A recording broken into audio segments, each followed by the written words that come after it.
Okay, so like I said, my name's Logan, or as some know me as Coach Wedge, and this is Pitch Calling 101. So for this to work, I would like it if everybody had like a pen and paper handy, because there's a couple scenarios towards the end that are best when we write it down and then go from there. So do me a favor and grab a pen and paper if you don't have one already, and we'll go from there.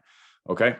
So I'll give you guys a second to do that. And as we go, I'll just kind of talk about what we're going to do here. So one of the first things that, or one of the things that I really wanted to talk about is pitch calling is not necessarily a recipe or a way or a 1, 2, 3 to do it. There's a whole lot of things that go into this kind of stuff.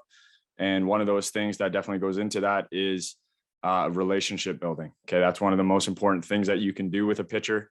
And with your teammates in general, is be able to build those relationships so that you guys can create that trust, which is one of the big things that we're going to talk about here, is creating trust. Okay. So with that being said, I have a little bit of a priority list. Okay.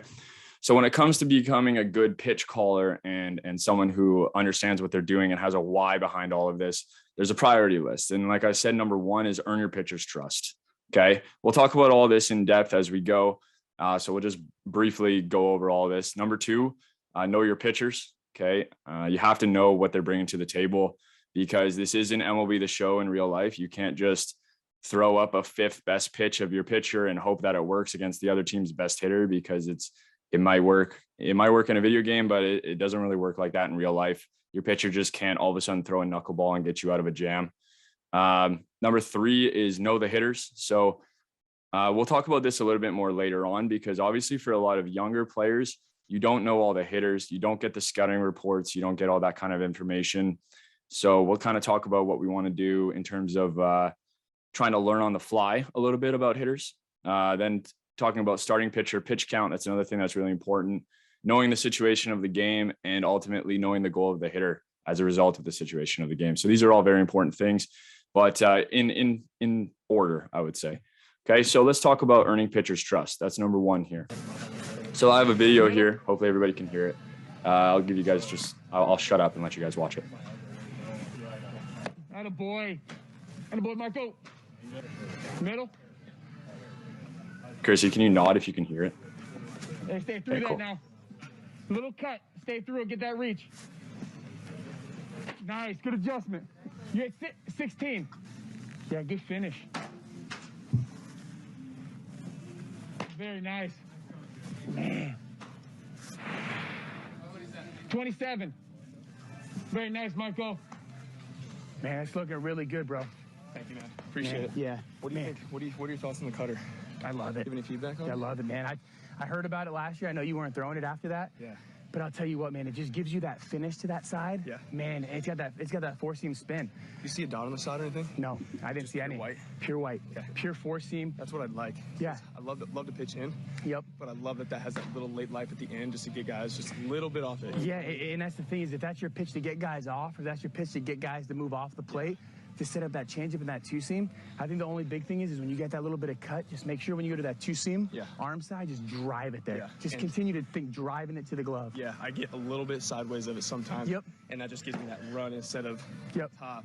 And that's safe. But yeah, that two seam down and away, and that four seam up you throw, if you just drive it through it, stay behind it. I want to throw that cutter just about belly button high, right up in the armpits. Yep. Yours is that four seam, so I mean you're gonna saw so many guys off with that, because they're gonna see heater and adjust. I just want it super small, just to miss a barrel. Yeah, curveball looks great too. Thanks, man. Working on it. Yeah, it's getting better though. It's tighter. I mean, we're just gonna need to show. You mean? Yeah. Use that. That cutter's gonna be great to lefties too. Yep. I love it. You look strong, man. Nice job. You look good, bud. Appreciate it. Thanks. That was amazing. Okay. So, I mean, I think the biggest takeaway for me in that video is the amount of knowledge that they're able to bring back and forth, and the viewpoints of each other. There's no way that was Mike Zunino's first time catching Marco Gonzalez. And spoiler alert, I'm a big Mariners fan, so these are going to be a lot of Mariners videos. If you guys don't like the Mariners, sorry.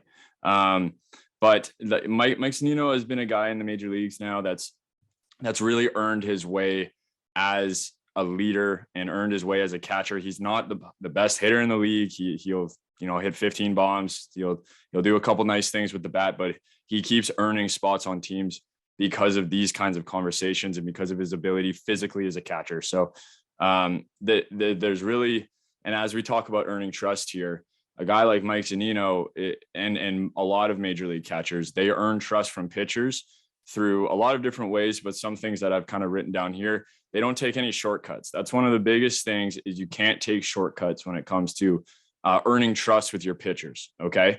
If you want to earn your trust with pitchers and you want them to listen to you and you want them to follow you, then you can't take shortcuts, because as soon as you take a shortcut, people notice. You take a shortcut and someone sees it, they no longer take your word. They don't respect you as much. Every single time you just get a little bit weaker of a front in terms of what you're presenting to people. And that the more you do that, the less people respect your word. And that's just how it is. So there's no shortcuts when it comes to earning trust with pitchers. Number two, know their stuff. I think in this conversation, Mike Zunino probably offered a lot, but they were able to talk about Marco Gonzalez's pitches as if they were Mike Zunino's pitches, right? Like he knew enough about Marco in the way that he wanted to do things, that they can have these critical conversations where you're learning constantly, but you're also sharing and giving giving a perspective and being able to understand these kinds of things. That's super, super important. You have to know their stuff and you have to know what makes them tick. You got to critique with love. Okay. That's a big thing. You can't just come after guys. It's not going to work. They're going to turn off. They're not going to want to listen to you. If you're going to critique, you got to do with love your team. Okay. You have to be able to have these conversations because you have a common goal, and that's to be the best team that you can possibly be, make these pitchers the best that they can possibly be. And in that, you got to build them up and help them understand when they're at their best, when they're not at their best, know how they function, just moving down the list, know how they function, because some guys, sure, you get on them and they react well. Some people, you get on them, they don't react well at all. And you have to be able to understand that with your pitching staff. Everybody's different. Everybody's a different person. It's obviously a redundant thing to say, but everybody's different. So you have to know how people tick. And that's a big part about building relationships in life, as well as being a catcher and a leader of a pitching staff. You have to know how people tick, and you have to be able to read those things and understand when somebody needs a pat on the back and when someone needs a kick in the butt, because everybody changes all the time, but people have fabric about them and the way that they go about their business. This is a big point right here. You have to outwork everybody. Okay. This goes back to no shortcuts. If you don't outwork everybody, people start to poke holes in what you're trying to do. And that's just how it is, especially with those that don't work very hard. They want to see the commonality in you and find common ground in the worst way. And that's kind of how some people are. You have to outwork everybody. And honestly, you have to do it unapologetically. I had a teammate growing up that people didn't like him. And that was because he made everybody look bad. We do sprints. He would make them look bad. We would be in the gym. He would make us look bad. Not in a way that was like, you need to do this. You need to do this. He just did his own thing. He outworked everybody. And, people had to make a choice as a result. You make a choice to either build yourself up and do more, or you make a choice to say, screw that guy and do less. And then you get exposed and you kind of learn things about yourself in that way. Don't whine about bullpens. I used to whine about bullpens. I think every catcher gets to a point where you whine about bullpens. Bullpens suck. But as you can see in this video, like, bullpens is as close as you're going to get to the game without a batter in the box. So it's super important to catch as many bullpens as you can, catch everybody, keep a journal, do your homework, understand who everybody is, make jot notes. And you just have to consistently be a learner about these guys, because they're trying to do things. They're trying to learn things on their own. They're getting instruction from pitching coaches, all this kind of stuff. You have to learn, and you have to do your homework. And again, you have to outwork everybody. So that's the biggest way to earn trust with your pitching staff is these kinds of things here. There's obviously more. This doesn't list everything. There's probably a million things that you can do, but I think this sums it up decently. Okay. So going back to knowing your pitchers. So what we're going to talk about now is learning what tunneling means. So if we were in person, I'd say show of hands, who knows what tunneling means, but I'm going to go ahead and assume that nobody knows what tunneling means. So I'm going to teach you. Okay. So tunneling, and essentially tunneling, if you look at this graphic in the bottom right, that's a fastball and a curveball. Okay. And if you watch the video on the left, that's a fastball and a curveball being tunneled. Okay. So this is one at bat, 3 straight pitches. I didn't cut anything out. I just cut out the middle stuff. This is curveball, high fastball. And as you can see, these match essentially probably about 45 feet to home plate. That last 15 feet, they really break off. And when you look at the Rapsodo on the bottom right there, where you have 2 different spins, that blue line there, that really matches up what you're kind of looking at in terms of what the spin looks like. And having that matchup there, kind of what Marco Gonzalez was asking about the white on the ball. Do you see the dot or do you see the white? When you see 4 seams like this, going like this or going the opposite way, that doesn't look very different to hitters. That's difficult to recognize. So that's what tunneling really is. There's 3 ways to kind of tunnel a pitch. Having all 3 is the best possible way. Having 2 of 3 might work. Having 1 of 3, probably not a very good tunnel. So one of them is trajectory out of hand. You obviously can't throw an overhand fastball with a sidearm slider and expect it to tunnel. It's too obvious for the hitter to see with the arm. You're going to notice it right away. It's not going to be deceptive. That one's a fairly simple one. The spin direction, as I was saying, if you look at the bottom right, you're going to see the direction. If one of them has spin like a bullet and one of them has spin over top, then those pitches don't look very similar as well to the hitter. And number 3 is the arm slot. So that's, again, what I'm saying. You change your arm slot. So sorry, number 1 with the trajectory out of hand, if one of them pops up and one of them goes down, that's an easy thing to see. If you throw a fastball like this and you throw a curveball like this right out of the hand, you see it. So these things, being able to match all 3 of these up, really creates a good tunnel with pitchers. And that really assists to the combinations that you're going to try to make as a catcher to enable your pitcher to be as deceptive as possible, as long as possible. Tunnels really work really well most of the time for relievers, because a lot of relievers, at least in the show, have 2 really good pitches, and that third one is meh, right? So those guys will have like 1 tunnel. If you have a starting pitcher who can get deep into games constantly, those pitchers probably have 2 to 3 different combinations that they can use, or 2 to 3 different tunnels that they can use. So like off the top of my head, thinking of a guy like Max Scherzer, right? He'll go fastball, slider, fastball, curveball, fastball, or 2-seam changeup, and have everything kind of going the same way as long as possible until it bites, right? Jacob deGrom is another guy. If anybody follows Pitching Ninja, you probably know what I'm talking about here. Okay. So, and if anybody has a question, please feel free to unmute yourself and just yell at me and I'll stop. Okay. But until then, we'll just carry on to the next one. So talking about the pitches. Okay. So arm slot is a big one. Yeah. We talked about that one already, but the spin direction and the trajectory out of the hand, the arm slot is huge. So when we look at the one on the right, that's a fastball and a changeup mix. Okay. So that one's fairly easy to be able to see, right?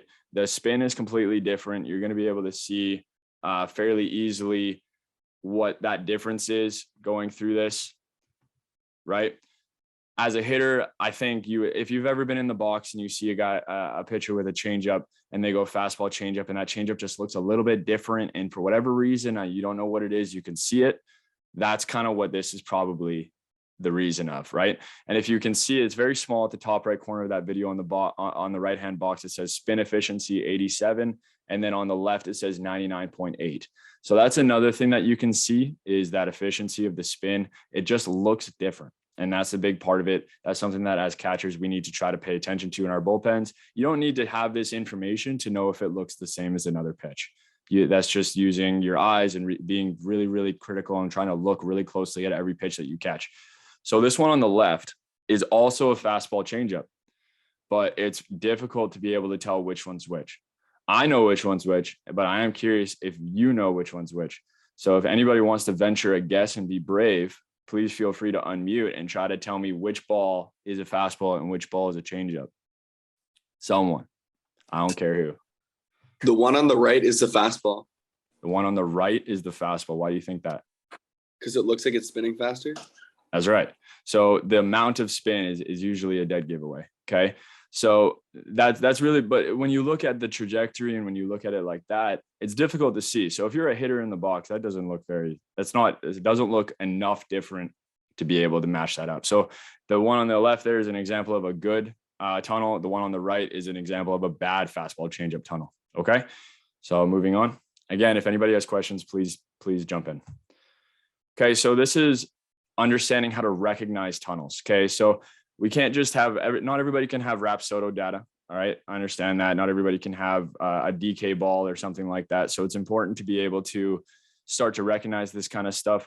If you're fortunate enough to have that kind of stuff, then that's good. But so this clock here, as you can see, everybody's probably heard of a 12-6 curveball or a 2-7 or 2-8 slider or whatever it might be. Everybody's probably heard of that before. So this is just a visual example of what that is. Okay. If it's top spin, it's obviously going to be 1 first, and then it'll be 7. So that's probably an overhand curveball for a right-hander. If it's an 11-5, that's probably an overhand curveball for a left-hander. A 12-6 is straight up curveball, right? Nobody really describes a fastball like a 6-12 fastball. It's not really a thing, but that is something that could help with conversation. So when we talk about being able to match up these tunnels, and this is really a good way to start to think about what kind of combos you want to make with your pitchers. So imagine, if you will, a pitcher that you know really well, and think about it like this. Okay. So on this graph here, this red dot, and I'm going to just draw real quick just to help everybody out. This red dot right here is their fastball. So what that means with and not to get too much into it to confuse everybody, but this means that fastball is probably going to move the most and look the nastiest at the upper right-hand side of the batter's box. Okay.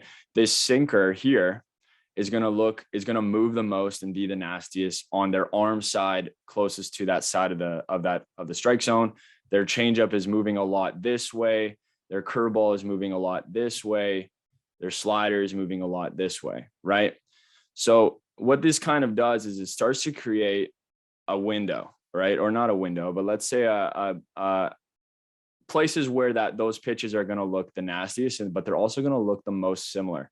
So you see a lot in the major leagues. And if you continue watching this Kenley Jansen video right here against Bryce Harper, this is a 3-pitch strikeout. It's a 4-seam fastball, breaking ball, 4-seam fastball. And that's not even his best tunnel, right? Kenley Jansen's best pitch is his cutter. Everybody kind of knows that. But in this at bat, he went 4-seam curveball, 4-seam against Bryce Harper, and they're at the places where it's going to be the nastiest. A lot of times when you're in a position where you need to try and get a guy out and you need that out, sometimes you just got to go with your best stuff. And right now, Kenley Jansen's best stuff against this particular hitter in this particular time are these locations. Okay. The age of low and away fastballs all day long, they're starting to disappear in the major leagues. And that's because we're starting to get a better idea of where the pitches are at their best. Okay. That 4-seam fastball up, if for a guy like Garrett Cole, that's his best fastball. It's the hardest to hit through metrics. You get the shortest amount of reaction time. You get that high spin rate to make that ball look like it's going up a little bit. So those are kind of pitchers that we call bowling ball pitchers. The ball hits your hand and it feels like they threw a brick at you. So that kind of thing. Let's say a sinker changeup slider pitcher. Okay. Where we have a sinker. We'll go sinker here. Oh, well, no. Everybody ignore that. Here. Okay. We have a sinker, a changeup, and a slider. These are our east-west pitchers. So we have our north-south pitchers. That's the fastball curveball pitcher.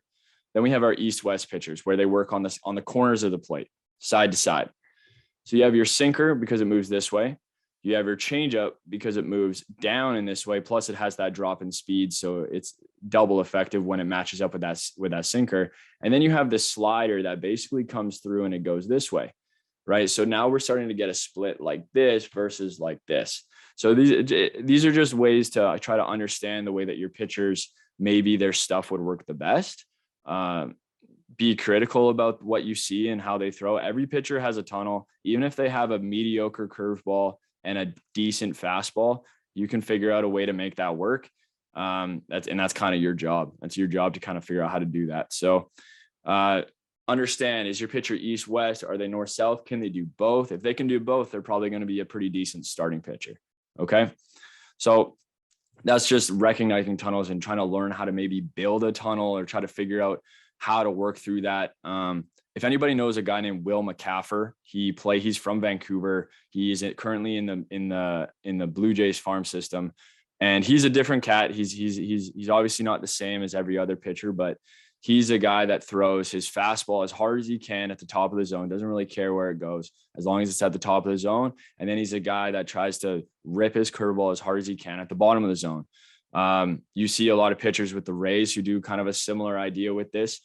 That's understanding how his stuff works the best. He knows that if he were to go low and away with his fastball, then it probably won't be the best fastball he can throw, and it starts to look a lot more hittable. Now, does that guarantee that the hitters are going to be all over it? No, but it does make that pitch worse. And obviously we want to try to make our pitches as good as possible. And that's really all it is understanding that not everybody is built to be able to go here, here, here, here, and do all this different stuff. Some pitchers are built to only have kind of two dimensions. And that's our job, to start to recognize and understand that, because ultimately we can't have, we got to be a little heartless in this game when it comes to calling pitches. We got to be realistic. Can my pitcher get through with a changeup when it's 2-1, when it's their fourth best pitch against this 4-hole hitter? Probably not. And I can't call it no matter how bad they want me to. Can't do it. Sorry. We need to win. Right.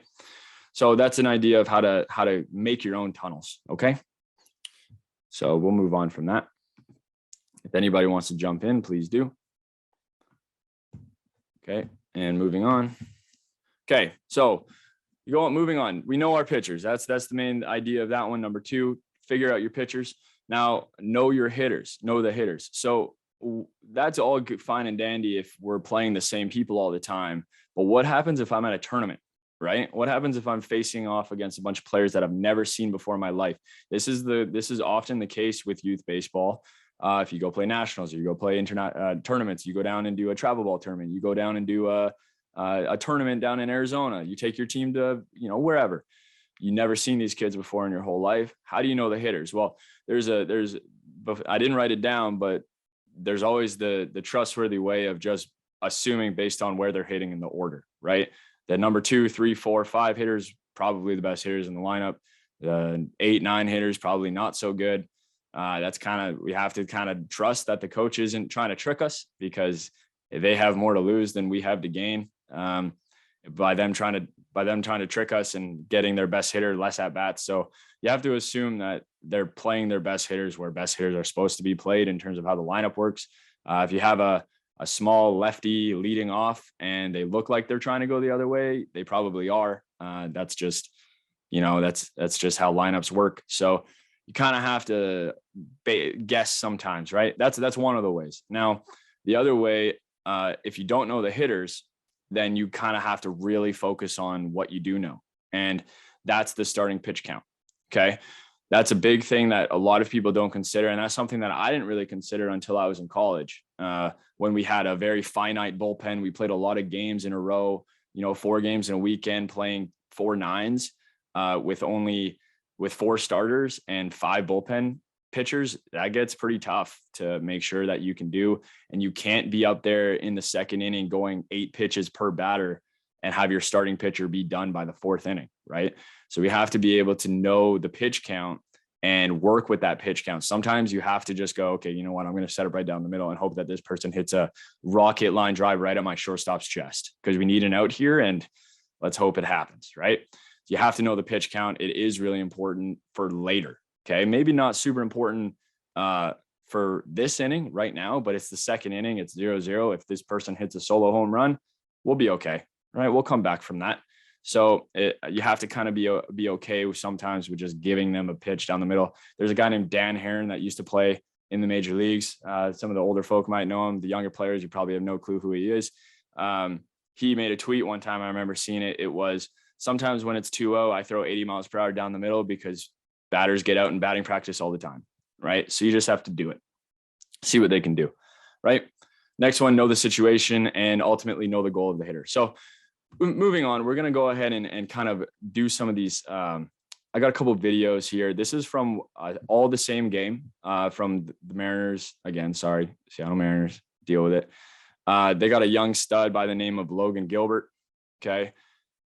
He's a pretty good pitcher to follow, and that's why I chose him in particular. Okay. I hope that this bar at the top isn't showing for everybody else as it is for me. It's not. Okay, perfect. You guys can see my whole screen. Okay, good. All right. So this is Logan Gilbert. They're going to show us his tunnels right here. Kind of see what we're working with. 61% of the time. There's the slider. Okay, so he uses his fastball 61% of the time, his slider 24% of the time. So that tells us immediately what his number one, number two pitches are.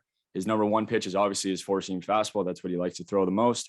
So that's probably going to be his best pitch, right? His second best pitch is probably his slider. So when we're talking about his tunnel, it's going to be a four-seam fastball up at the top, and it's going to be a slider away. And that's how he's going to kind of work that combination all the time. Then he's got his changeup, which breaks off the fastball towards his arm side, inside to a righty. And then he's got a knuckle curve that he barely throws. That's probably not his best pitch, but every once in a while, he'll just kind of surprise a hitter with it, right?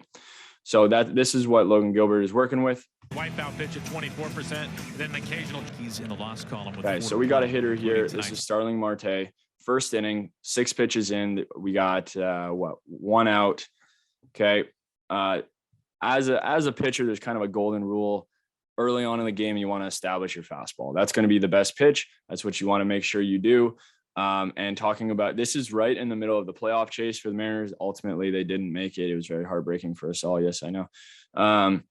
And Logan Gilbert is a rookie. So as we kind of know, rookies, their pitch counts are usually a little bit more cautious, right? Where they don't want to hurt the young kid. So there's a couple things that I really want to focus on here is they want to establish a fastball and they want to keep the pitch count low because they need him to probably go 6 innings at least. Okay. So we're going to play a little game.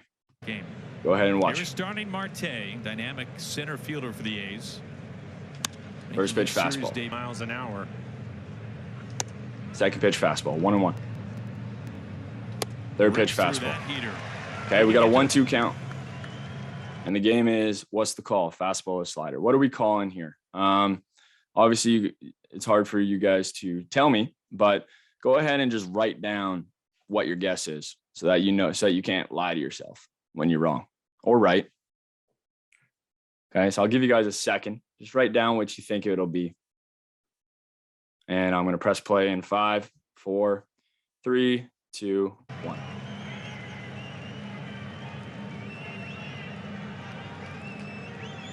One, two. It's a fastball. Okay. Here it is. Try and hit it. It's the first inning. Let's see what you got, kid. Right? 98 miles per hour. That's pretty tough to hit as it is. Why would we throw a slider in that situation? It's the first inning. He didn't hit it the first 3 times. Who's to say that he's going to just all of a sudden? And the reason I wanted to do this one is because you can't give hitters too much credit. Hitting is really, really, really hard. A lot of hitters don't hit very well in terms of the grand scheme of things. If you're in Vegas and I give you 70 to 30 odds, you're probably going to take that 70 every single time. That's for the best hitters in the world. Okay. The not so best hitters in the world, that you got a 75% chance of getting them out. So again, why would we play around? Why would we try to trick the hitter in this situation? Right. Okay. So it's a fastball and that's his best pitch. So we're going to go ahead and let it work. Cause in all honesty, if that pitch doesn't work right now, then we're in trouble later on. So we got to make sure it's working. Just 26 walks. Okay. We're going to go on to this next situation. It's the second inning. This is our first sign of trouble right here. There's a leadoff single off a fastball. Okay. He was all over it. You can kind of tell that he turned it around, base hit to left field. Okay. All right. So we got a runner at first base. We got a guy here, Josh Harrison, 282 average. So he's a decent bat to ball player. 8 home runs, not really a home run threat. Not too worried about it. Right. So this is the first sign of trouble. You can tell that. In steps Josh Harrison. And I'll go ahead and play it here. So we get a fastball, strike one. A couple of good swings could hurt you. That last pitch was right on the edge. Slider, he pulls it foul. Okay. So we got a 0-2 count, fastball, slider. Fastball again, fouls it off. And then he'll go to his bullpen with tomorrow off. 0-2 again. Slider in the dirt. To the way, and it worked out just fine. 1-2. Slider in the dirt. Now I really wanted you guys to see this posture. What this posture says to me, and this is a way to read hitters. What this posture says to me is he got a pretty good look at that pitch. Okay. He was in on it. He wasn't chasing where was supposed to look like it was, which is, you know, up a little bit more. He kind of saw that slider pretty well. That posture tells me that he is probably looking away. And if we back it up to, and we look at the fastball that he fouled off. The last pitch was right on the edge. We'll go, yeah, not here, this one. We look at the fastball that he fouled off, where it is, how, and he looked pretty good, right? He looked pretty good on that fastball away. That tells me, and through these pitches here, slider away, to the way, and it worked and out again, fine. the same one again, slider away. Decent. That posture tells me that he's looking that way. Okay, what's the call? Fastball or slider? Don't lie to yourselves. Write it down. Okay, 5, 4, 3, 2, 1. Pretty remarkable run. Okay, let's see. It's fastball, right?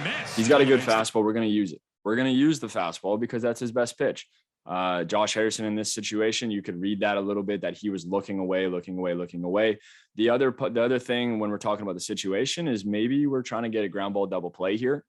Did that enter Josh Harrison's mind? Maybe. Was he looking low and away because he thought maybe they were trying to get a ground ball double play? Maybe.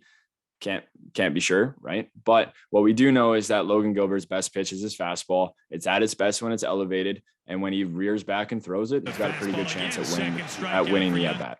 Okay. All right, now we're going forward. This is Matt Chapman. Sorry, we're on the second inning here, same inning. Okay, he's at 26 pitches through 2. He's got 2 out, and now there's a runner on third base. Okay.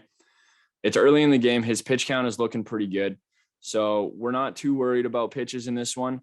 And the way that I like to think about pitch count is you got $100.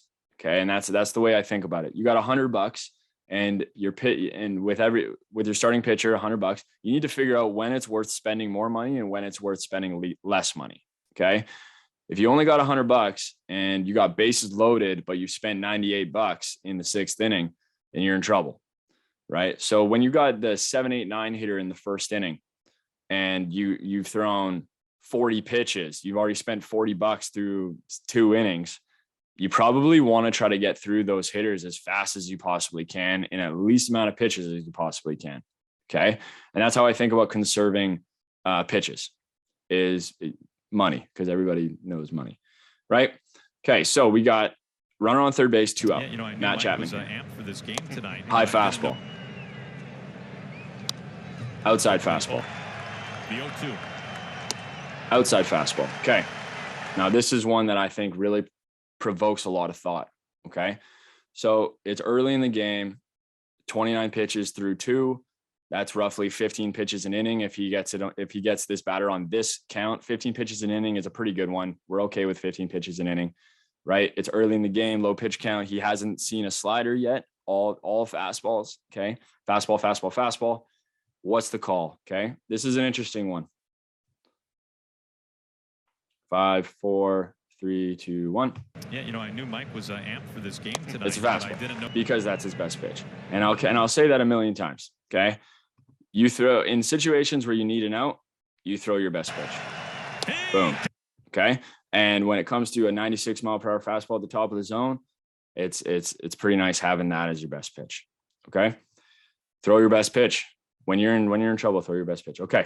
We're going to move on. This is the 6th inning now, moving forward. 6th inning, 75 pitches, still 0-0. Logan Gilbert's throwing a great game. 5 innings, 2 hits, no runs, 1 walk, 4 Ks, blah, blah, blah. This is Tony Kemp. He's 0 for 2 on the day, I believe. He's the leadoff hitter. This is his 3rd time through the order. For everybody that's mad about Blake Snell getting pulled in the World Series, 3rd time through the order. We're getting late in the game. His pitch count is rising. And let's see how this at-bat goes. his 3rd time through the lineup. Leadoff hitter Kemp standing in. Kemp, Marte, and Olsen. Ball 1. Fastball. I think Strike Scotty's 1. What happens next? High fastball. Okay, now this is a 1-1 count. The reason why I wanted to do a 1-1 count versus a 2-strike count in this situation is because 1-1 counts are the most important count in baseball. The 1-1 counts are what shifts between batters hitting 150 and batters hitting 350. Okay. We need to win 1-1 counts all the time as catchers. 1-1 counts are more important when it comes to what pitch you call than 0-2 counts, because at least you can miss and have another shot. If you miss 1-1 and you make a bad call here and your pitcher isn't confident with that pitch and they throw a ball and it's 2-1, we're in trouble. And that's just how baseball works. Everybody knows that people want to hit with 2-1 counts. Okay. So what's the call? Fastball or slider? I'll give you guys 5 seconds. Leadoff hitter, third time through. Tony Kemp is not a home run threat. Left-handed hitter. 77 pitches. Okay, here we go. First part of it right here. Again, Casey Sadler's gone back-to-back games, and this is basically where he would be. Okay, that was really mean of me. That was a changeup. So that's fun because he had, I think that was probably the second changeup he threw the whole game. I watched this game recently just to refresh my memory. Second changeup he threw the whole game, and Tony Kemp, judging by his posture here, was not prepared for that pitch at all. He barely missed. That's a good gamble as far as I'm concerned. It's a good gamble. He could have got him 1-2. And that's where we start to think about that third pitch, right? That third or fourth pitch that a pitcher can throw and help us out. Okay. This is when we're thinking about Logan Gilbert and how many pitches he's at, 77 here. If he doesn't get through this inning flawlessly, he's done. Okay. He's done for the day. So now as a catcher in this situation, we can start emptying the tank. Okay. We got $25 left. Let's use it because this is probably the last inning for this pitcher. Okay. Then we go to the pen and we see what we got going on. But for younger players, it's a little different. Okay. People are probably going to be a little bit more lenient with success and failure. This game is super high of importance. So as the first sign of trouble, he's going to get yanked. That's something that we have to understand. But also Logan Gilbert's having a hell of a game. So we have to kind of see that as well. So that's a changeup, and that's not very fair of me to go fastball slider, but I wanted everybody to be wrong on that one. It's fun for me. So this is the changeup, bad posture, made him look really, really bad, but he got lucky. Ultimately, Tony Kemp got lucky that it got called a ball. Pretty good changeup to talk about it. All right. We'll go back briefly. Okay. 2-1 count. Just sat on or just didn't swing at a good changeup. Now this is a situation where if it were me, I would have to go back to my best pitch. Okay. That's what I'm thinking. I'm not saying that to contextualize your guess, make your own guess of what you would do in this situation. Tony Kemp being a leadoff hitter, third time through, like I said, we're trying to get through. I would throw the best pitch in this situation. With Tony Kemp being a lefty up, maybe I think about a fastball. Okay. And go ahead, and I'm sure you guys are all ready. In this situation, oh no. In this situation, I would be horribly wrong, and Tony Kemp would have hit a home run off me. Okay, because I would have called the same pitch. Logan Gilbert made a mistake. He threw down the middle, and that's just, it happens, guys. Like, we have to understand that it happens. Sometimes you call the pitch that you wanted. Sometimes the pitcher throws it down the middle. Sometimes the hitter hits a home run. Okay, this is where that adversity really comes in, and we have to start thinking, like, I think, honestly, I probably think, oh man, should I have called that pitch? I would still call that pitch again. Okay. If he throws that ball 6 inches higher, maybe it's a different situation. You can't let these one swings change the way you work. Your approach has been working for 5 innings now, where Logan Gilbert has been unhittable for the most part. This one time the batter got him, and that's just how baseball is. We play a game that's me versus you, and sometimes the you wins. Okay. All right. Last one. So know the situation, know the goal of the hitter. All right. In this situation, Matt Chapman is up. He recently struck out on a high fastball earlier in the game.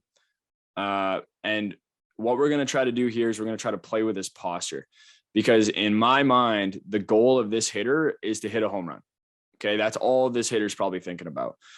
He's a 212 hitter. He's got 27 bombs on the year, and they're down by 1 run in the 7th inning against this guy who, if you watch this first pitch, I think you understand why they're trying to hit a home run. Final out in the 6th inning and then turn it over to the back end. Like, look at that thing. That's not even fair. Look how much this ball moves. Final out in the 6th inning and then turn it over to the back end. And he was hoping 95 right there. Okay. So the reason why I'm thinking about hitting a home run here is because likely we're probably as a team not going to string together 4 or 5 singles. to try to get back on top in this game against a pitcher this dirty. Okay. What we can do is hopefully get one. And that's the major league mentality. Obviously, the younger mentality might be different. Okay, so that's 2 pitches now, or 1 pitch inside with a fastball, second pitch inside on a fastball. And what I saw there on that second pitch is him fly open. Okay, he flies open on this pitch. Turn it over to the back end. He was hoping that's the first one. Second pitch here, he flies open. Trying to go in, trying to pull that ball. So we got an 0-2 count here. We've gone in twice. His posture is showing us that he's probably trying to look in. So I didn't write it down here, but it's fastball slider. Which one is it going to be? I think this one is fairly obvious for me. And he ultimately throws the pitch. He throws a slider away. Matt Chapman's posture is all over the place. And then we get a chance to look at this tunnel. Okay. We get a look at this tunnel here. These pitches are very difficult, and that's kind of how relievers work. That's how 2-pitch pitchers work probably more accessibly for younger players out there. You got pitchers out there that probably only have 2 good pitches. This is how you got to do it. You change posture going this way, then you make them go this way, then you make them go this way, then you make them go this way, east, west, trying to make them go in, out, and if they're following you, then you're doing okay. If they're not following you, then you have a hitter that has a good approach, and they're going to just continue looking for whatever they want to hit. And that's when you go back to what you throw best. Okay.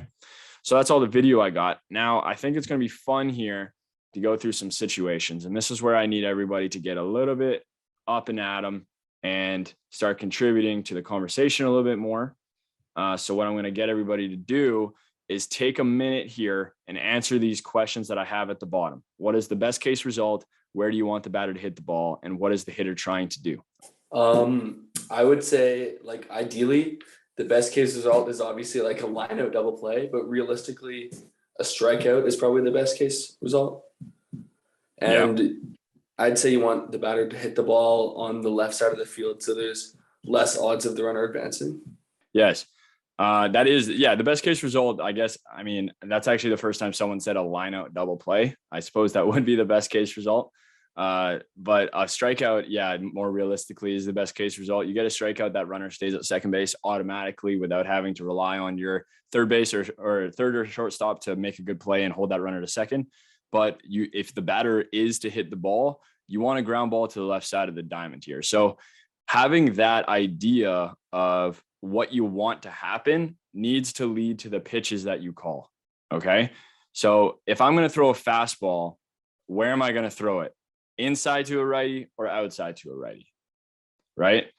If you want them to pull the ball, then you have to throw it inside to a righty. That makes just clear sense, right? That's where balls get hit. When you throw it inside to a righty, they usually hit it to left field, or they get jammed, and that's a good thing too. If you have a pitcher that can't throw inside to a righty, a right-hander that can't do it, because there's a ton of them, right? People that are maybe a little bit hesitant to throw inside to a righty. Why? Because they might miss into a hitter's back. That's not always good. Then maybe you try to get the hitter to hit a slider or a changeup, something that is designed to have them roll over to the third base or the shortstop. So this is a very easy one, I would say. This is one that makes a lot of sense, right? It makes a lot of sense to have to understand, okay, we need that runner to stay at second base. The goal of a hitter in this situation, their first goal is probably to drive the runner in, but their second goal, or as I call it, their minimum job, is to move the runner over to third base, right? That's the minimum job of the hitter in this situation. They're losing by a run.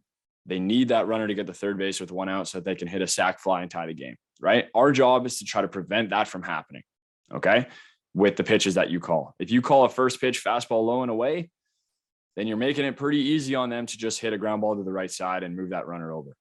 So we have to be critical about how we want to do this. And we have to try to understand what is the goal and where do I want the hitter to hit it if they do hit it, right? So that's the first scenario. That's just a warm up. They get harder progressively. Scenario 2. Okay. So this one here is you got 1 out, infield in, and let's call this a 7-inning game. So it's the top of the 6th and a tie game. You're the home team. Okay, you got a left-handed hitter up with a runner at third base and a left-handed starting pitcher on the mound who's at 95 pitches. Now, why do you think I wanted to say that the starting pitcher is at 95 pitches? If anybody has a clue, just quickly unmute and say. Why do you think I wanted to say that? You talk about like that money thing, like $100, like you want to get out of this inning as quick as you can. Yeah. And that probably means something about that starting pitcher. Matty, other Matty McDonald, what'd you say? What does that mean about this starting pitcher? Well, yeah, you just gotta spend that $5. Just, I'd say just blow it on something, like take a chance and see what happens. Yeah, I'm essentially saying that this is that pitcher's last batter, right? They're not going to face another batter after this. This is a left-handed hitter up, left-handed pitcher on the mound. That's probably the only reason why they're still in the game, because it's a lefty-lefty matchup, right? So let's call this the last batter that this starting pitcher is going to face. This runner at third base, infield's playing in, top of the sixth, tie game, fastball, curveball, cutter. What is the best case result? Someone want to go ahead and shout it out. What's the best case result? It's the same answer every time. Strikeout. It's a strikeout. It's a strikeout. That's right. That is the best case result. A strikeout in this situation is amazing, because now we got 2 out with a run at third base, which basically means that it doesn't matter that there's a run at third base as long as we get the hitter out, right? So how do we make sure the runner stays at third? Let's say they do hit it, right? What is the hitter trying to do? Let's say that they do hit the ball. How do we make sure the runner stays at third? We have the infield in. What do we want to happen? Throw to home. Right. Yeah. We got to get the ball has to be hit to somebody that can throw it to home plate, right?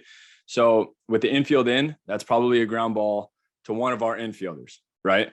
So now we don't want to rock it, because that's going to be difficult. What we want is weak contact. Okay. So there's a couple ways to get weak contact. One way is to jam the hitter, and with a lefty up, that might work, right? We can go in with a fastball. The other way is a weak rollover, right? So one question that you really have to kind of answer yourself is, where are my infielders playing? In the world of the shift, this is a question that needs to be answered, right? If we have, let's call it, even if we have 2 and 2, okay, sure, 2 and 2. But what if we have 3 and 1, right? 3 on one side, and then you got your shortstop on the left side all by themselves trying to get so that at that point would be, let's try to get this hitter to hit something on the ground to the right side. At that point, we have to try to think about what pitch would we throw to try to make that happen, right? So when you look at what our pitcher has, a fastball, curveball, cutter, probably a curveball. So we need to figure out how to make that pitch happen. Now, we can't just go up there and throw a curveball every single time, right? Because eventually a good left-handed hitter will just see it, stay through it, and hit it the other way. They can do that, right? But what we need to do is try to make them think about pulling, try to make them think about hitting something in the air, because that's the hitter's goal, right? What is the hitter trying to do? Well, we got runner on third base with the infield in. Every single situational round in baseball tells you to hit the ball in the air. Okay. So a hitter right now, what do you think they're looking for? Right? They're looking for a fastball up. They're looking for something up that they can try to drive to the outfield. Okay. Your job now is to try to tease them to make them think they're getting that. That's where that curveball comes in. Okay. When we think about our tunnel, you got the fastball, you got the curveball. Okay. Maybe we tease them with a fastball in. Maybe we throw a ball, right? 1-0. Now we only have a runner at third base. This is our pitcher's last batter. If I'm catching, I don't care if my pitcher walks this guy and I get a fresh reliever in first and third with 1 out, because now I got a double play, right? I'll take a double play because now we can just get a ground ball. We're good to go. So I don't care if my pitcher walks this hitter, but I would prefer that we get this lefty-lefty matchup and I get a rollover, because that's going to be nice, right? Or a strikeout would be perfect. So maybe what I do here is I waste that first pitch fastball. I throw it in. I try to get the hitter to start thinking about pulling a little bit. Maybe they pull that shoulder out. Then I go that breaking ball away. Maybe they cast. Maybe they roll over to my first baseman. My first baseman picks it up, throws it to home. I catch it. I tag the person out. Everybody's happy. Good job, me. Good job, us, right? So again, when we're thinking about these scenarios, when we're thinking about what pitch we want to call, we can't think one pitch by one pitch by one pitch by one pitch. We have to think in combos. How do I make sure that this happens? I don't care if you hit the fourth pitch, then I need to figure out how to get that fourth pitch to be as good as possible. Or I need to think about how to make you off that fourth pitch as good as possible. There's something in baseball called an action count. An action count is essentially the count that is more likely that something is going to happen. Okay. Action counts are 2-0, 1-1, 2-1, 3-2, right? These are action counts. 0-0, not so much of an action count. Why? Because a lot of hitters take first pitch. They just do, right? Or a lot of hitters take first pitch strike or take the first strike, right? These things happen. So that those early in the count, knowing the hitter, some people swing first pitch often. Take a note of that. If they don't, then we can kind of start to play the game, that cat and mouse game, where we try to make them do something. We try to make them think something, and then we get them.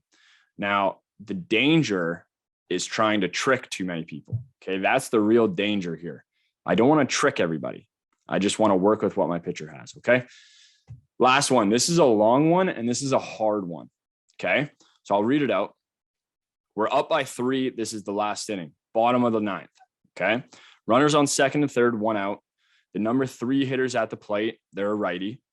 They're 1 for 3 with a double and 2 Ks on the day. So they're having an okay day. They ran into 1, but they've struck out twice.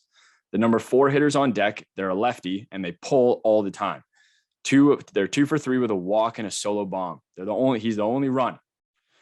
Our pitcher on the mound has a plus fastball slider. They're a closer. They're at 20 pitches, however. Our bullpen is tapped, so this is the guy. This pitcher's not coming out. They're good at throwing a fastball inside, but they miss in sometimes, and the slider is nasty. Okay. What is the first thing that you're going to do as a catcher in this situation? I don't think anybody's going to get the right answer, but this is a good point to talk. What is the first thing you're going to do? I know what the first thing that I'm going to do is, and that is going to be to do a mound visit. That's the very first thing I'm going to do here. 20 pitches in, our pitcher's probably tired. They're probably getting a little stressed out. It's 4-1. You know that your coach isn't going to take them out. This is when I do a mound visit. Okay. Whether that mound visit is to calm them down, and this is where you got to know your pitcher. Do a mound visit to calm them down. Do a mound visit to reiterate the plan, maybe to come up with a plan. Do a mound visit to get mad at them. I don't know, but this is definitely a situation where you have to be a leader. That's the first thing you need to do, is establish that you're in control of the situation. These are the innings that go crazy when the catcher doesn't step up. Okay. This is where you lose games. If you do nothing in this situation, then you are essentially helping the other team. You have to take control. And even if you're wrong, even if you go up there and you say the wrong thing, you have to try, because it's okay. You say the wrong thing, you learn from it. If you say the right thing, you could save the game. You could save your pitcher. You could build the trust, right? These are the situations that catchers have to lead. So the first thing you need to do in this situation is talk to your pitcher. Go up there and talk to them. Come up with a plan. The second thing you need to do is control your field. Where are your players playing? Do you want your infield in? Do you want your outfield in? Where do you want your outfielders to play? Pull, oppo, and that really starts to line up with how you want to pitch against this batter, right? You have to, as catchers, young catchers especially, you might start to think that coaches might take over, and some coaches might, right? But as you get older and you get closer to college and that kind of stuff, or even pro ball, you need to have an idea as to what you're going to do in this situation, because sometimes you might play for a coach that might not know what to do in this situation, right? Every team is different. You need to be able to try to control the situation and be a voice, be a beacon for your team, that you are calm, you figured it out, you know what we're going to do, and we're going to be okay, right? So the first thing you need to do, make sure your pitcher's good. Make sure they're okay. The second thing you need to do, tell your team the plan. This is what we're going to do. Third base, you play back, go across. We're up by 3. It's okay. We get a ground ball here. We throw it across. We got 2 out. Tying run is still in the on deck circle, right? Or tying run would be at the plate at that situation. We're okay. Right. So you have to be able to convey information in this situation. You have to be able to tell your team what's going to happen, right? Otherwise, everybody's just going to freak out. So it's really, really important to do that. Okay. The best possible result with this batter, same thing. It's a strikeout. Let's get him. Okay. So the worst possible result with this batter, a home run, I suppose. Okay. Easy answers. So what pitch are we going to try to set up? And do we want to walk this 3-hole? Or what is it bad if we walk the 3-hole? What do we think? Let's have a dialogue about this one. I'd like to have a couple different people try to chime in here, and let's try to brainstorm how we want to get through this. Rather than saying answers, let's ask questions. Does anybody have a question in this situation? I don't think you should walk him because he's 2 for 3 with a homer. So even if he gets like a base hit that scores 2, and then you're only up by 1 with still 1 out and runners on first and third. Right. Okay. So you don't think we walk? No. Right. I think another reason why we don't want to walk is because the pitcher's a righty. I don't know if I write that or not. Yeah, it's a right-hander on the mound. We got a lefty on deck. Maybe we want to get the righty. So I agree with you. I don't think we want to walk this hitter. Now, with that being said, is it the worst thing in the world if we do? It's not the worst case, but it's definitely not the best case. Right. Okay. So let's talk about our pitcher's strengths. What are they good at? Someone chime in. The information's here for you. Well, his off speed's working well today. Yeah, his off speed's working well. Yeah. And the other one? Can throw a fastball inside or righty. Right. And he misses in sometimes. So is that a bad thing if he accidentally hits this batter? It's a bad thing, but is it the worst thing? Do we lose the game? No, we don't, right? We don't lose the game if we hit this batter by accident. Okay. So fastball inside. What does throwing a fastball inside do for later? We saw it with Matt Chapman. What does it open up? Pulling out on an outside pitch. Right. It might open up that outside slider. Okay. So what pitch do we think we want to try to set up to win this game? Realistically, yeah, it could be either, right? It could be a slider, 100%. It could be a slider, or it could be a fastball. It doesn't matter. It doesn't matter which one we choose, but we have to choose, right? We can't just go, I don't know, fastball outside, right? That kind of thing doesn't work right now in the situation. It's too much pressure. What will work is this is really where we need to default on tunnels. Okay. Our pitcher's tired. We need our pitcher to get into what they're comfortable with, right? You know your pitcher, you've caught their pens, you know that they can throw a really good fastball inside, and you know that their slider's nasty today. Maybe we try to set that tunnel up, and that's what we got to do. If you go inside first pitch fastball and that hitter turns on it and crushes it for a bomb, that's one of those situations where you just tip your cap. Good job. Well done, hitter. You know, everybody gets a good story. Today it was yours, right? But maybe they're not ready for it. Maybe their approach is trying to go oppo gap. Maybe their double was to right field, right? Maybe if their double was to left field and they crushed it on a fastball in earlier today, then maybe we try to get them out. We try to get them away from the inside pitch. We go that slider outside right out of the gate, and then we go that fastball outside right out of the gate and get them over onto that outside part of the plate. And then you bust them back in and you jam them, right? So this is where posture comes in. You change their posture, you change their hitting approach. Good hitters don't ride with you, but hitters that you can play with, you pick it up pretty quick, right? So you get that fastball in, a slider away, you work with that tunnel, and hopefully you get a good result. I agree with whoever said that we don't want that lefty coming up in this situation, right? Bases loaded with 1 out with the lefty coming up is not super fun. If this right-handed hitter gets a base hit and scores 2 and it's 4-3 with a runner on second base with the lefty up, that's not a very fun situation. Are we still in control? Yes, we are still in control. We're still winning the game. We can still get out of it, right?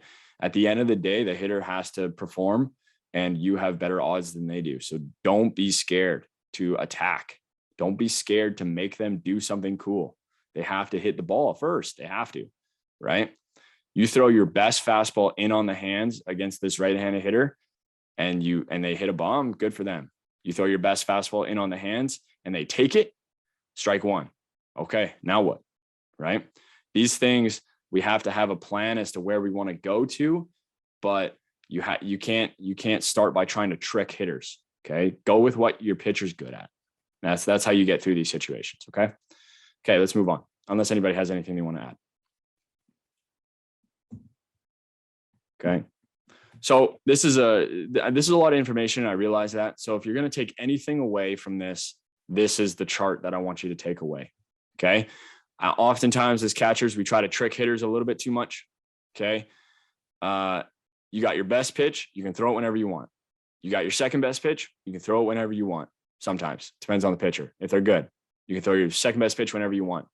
Your third best pitch, don't throw it when you're behind. The amount of times I've seen a 2-1 changeup when my pitcher doesn't even have a changeup drives me crazy. Or a 3-1 curveball. Don't even understand it. Don't even get me started. Okay. Your best pitch whenever you want. Your second best pitch whenever you want. Your third best pitch when you're ahead. And your fourth best pitch, well, less. Okay. So if you're going to take anything out of this, and if this was all too much information, that's what this chart right here is a really good go-to for how to call pitches. Okay. All right. So back to your priority list. 1, earn your pitcher's trust. 2, know your pitchers. 3, know the hitters. 4, your pitch count. 5, the situation. 6, the goal of the hitter. And number 7, if you need work at it, go play the show. Okay. Strike out your friends. Okay. With that being all that being said, I'm going to open it up for a Q&A if anybody wants to chime in. Other than that, thank you for joining me. Give me a follow if you would like on Instagram. I try to post as much as I can. I have an email list if you would like to be on the email list for various things like camps or sessions or more seminars like this. Go ahead and throw your email in the chat. You can send it to me privately. You can DM me on Instagram, whatever you like. And I'd like to open it up for a Q&A. If you want to go, feel free to go. If you want to stick around and talk and just chat, then stick around and let's chat. Okay. Other than that, I appreciate everybody for coming, and I hope to see everybody in person someday. Yeah.